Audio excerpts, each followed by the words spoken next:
लड़कियां स्कूल जाने लगती हैं। बहुत सारे सुधारकों को लगता था कि महिलाओं की दशा सुधारने के लिए लड़कियों को शिक्षित करना जरूरी है। कलकत्ता में विद्यासागर और बम्बई में बहुत सारे अन्य सुधारकों ने लड़कियों के लिए स्कूल खोले। 19वीं सदी के मध्य में जब इस तरह के प्रारंभिक स्कूल खुले तो बहुत सारे लोग उनसे डरते थे। लोगों को भय था कि स्कूल वाले लड़कियों को घर से निकाल ले जाएंगे और उन्हें घरेलू कामकाज नहीं करने देंगे। स्कूल जाने के लिए लड़कियों को सार्वजनिक स्थानों से गुजर कर जाना पड़ता था। बहुत सारे लोगों को लगता था कि इससे लड़कियां बिगड़ जाएंगी। उनकी मान्यता थी कि लड़कियों को सार्वजनिक स्थानों से दूर रहना चाहिए। फलस्वरूप 19वीं सदी में पढ़ने लिखने वाली ज़्यादातर महिलाओं को उनके उदार विचारों वाले पिता या पति की देख रेख में घर पर ही पढ़ाया जाता था। कई महिलाओं ने बिना किसी की मदद लिए खुद ही पढ़ना लिखना सीखा। रास सुंदरी देवी ऐसी महिलाओं में से एक थी जिन्होंने रात में दिए की टिमटिमाती लो में चोरी छिपे ही लिखना पढ़ना सीखा था।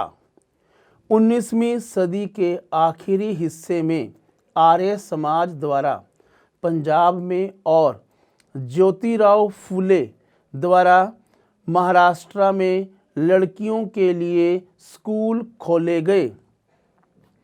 उत्तर भारत के कुलीन मुस्लिम परिवारों की महिलाएं अरबी में कुरान शरीफ पढ़ना सीखने लगीं। उन्हें घर पर ही पढ़ाने के लिए शिक्षिकाएं रखी जाती थी।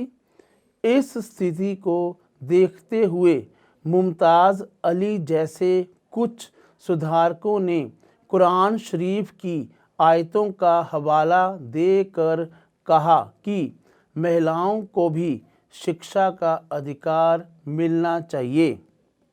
19वीं सदी के आखिर से ही उर्दू में उपन्यासों का सिलसिला शुरू हुआ। इन उपन्यासों में महिलाओं को इस बात के लिए प्रोत्साहित किया जाता था कि वे धर्म और घरेलू साज संभाल के बारे में पढ़ें। महिलाओं के बारे में महिलाएं लिखने लगीं।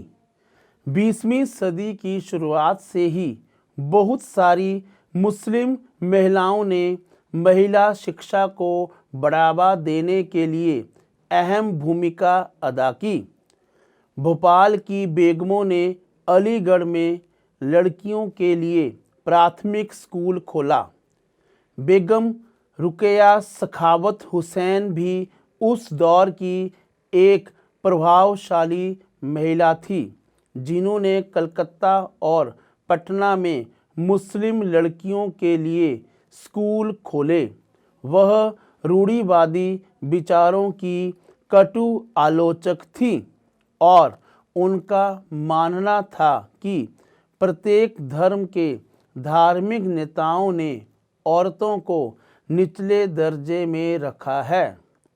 1880 के दशक तक आते आते भारतीय महिलाएं विश्वविद्यालयों में प्रवेश लेने लगी थी।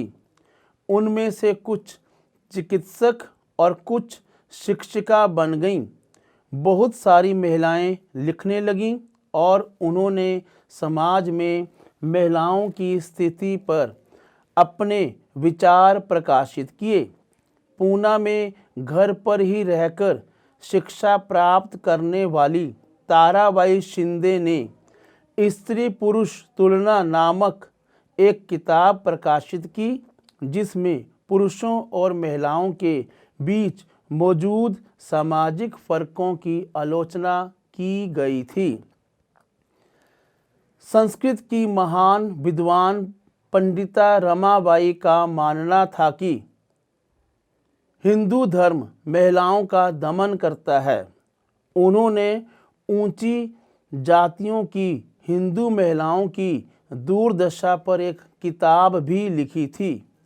उन्होंने पूना में एक विधवा गृह की स्थापना की, जहां ससुराल वालों के हाथों अत्याचार झेल रही महिलाओं को पनाह दी जाती थी। वहां महिलाओं को ऐसी चीज़ें सिखाई जाती थी जिनके सहारे वे अपनी रोजी रोटी चला सकें। इन सब बातों से रूढ़िवादी खेमे के लोग काफ़ी आग बबूला हुए। बहुत सारे हिंदू राष्ट्रवादियों को लगने लगा था कि हिंदू महिलाएं पश्चिमी तौर तरीके अपना रही हैं, जिससे हिंदू संस्कृति भ्रष्ट होगी और पारिवारिक संस्कार नष्ट हो जाएंगे। रूढ़िवादी मुसलमान भी इन बदलावों के नतीजों को लेकर चिंतित थे। 19वीं सदी के आखिर तक खुद महिलाएं भी सुधारों के लिए बढ़ चढ़कर प्रयास करने लगी थी। उन्होंने किताबें लिखी, पत्रिकाएं निकाली, स्कूल और प्रशिक्षण केंद्र खोले तथा महिलाओं को संगठित किया। 20वीं सदी की शुरुआत से वे महिलाओं को मताधिकार, बेहतर स्वास्थ्य सुविधाएं और शिक्षा के अधिकार के बारे में कानून बनवाने के लिए राजनीतिक दबाव समूह बनाने लगी थी। उनमें से कुछ महिलाओं ने 1920 के दशक के बाद विभिन्न प्रकार के राष्ट्रवादी और समाजवादी आंदोलनों में हिस्सा भी लिया। 20वीं शताब्दी में जवाहरलाल नेहरू और सुभाष चंद्र बोस जैसे नेताओं ने महिलाओं के लिए अधिक स्वतंत्रता व समानता की मांगों का समर्थन किया। राष्ट्रीय नेताओं ने आश्वासन दिया कि स्वतंत्रता मिलने पर सभी पुरुषों व महिलाओं को वोट डालने का अधिकार दे दिया जाएगा। बाल विवाह के विरुद्ध कानून। महिला संगठनों के विकास तथा इन मुद्दों पर हो रहे लेखन की वजह से सुधारों के पक्ष में आवाज़ और मजबूत हुई। लोग बाल विवाह जैसी स्थापित परंपराओं को चुनौती देने लगे। केंद्रीय विधानसभा में बहुत सारे सांसद थे जिन्होंने बाल विवाह पर पाबंदी हेतु कानून बनाने के लिए संघर्ष किया। 1929 में बाल विवाह निषेध अधिनियम पारित किया गया। इस कानून के बारे में वैसी कड़वी बहसें और संघर्ष नहीं हुए जैसे पुराने सुधारवादी कानूनों के बारे में हुए थे।